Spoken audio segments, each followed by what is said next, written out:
You ask Tiger to solve. This deals with linear equations with one unknown. The final result is x equals 1 over 3. Let's solve it step by step.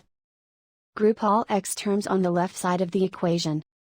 Subtract 40x from both sides. Group like terms. Simplify the arithmetic. Group like terms. Simplify the arithmetic. Group all constants on the right side of the equation. Subtract 40 from both sides. Simplify the arithmetic.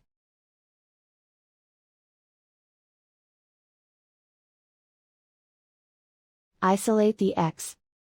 Divide both sides by -60. Cancel out the negatives. Simplify the fraction.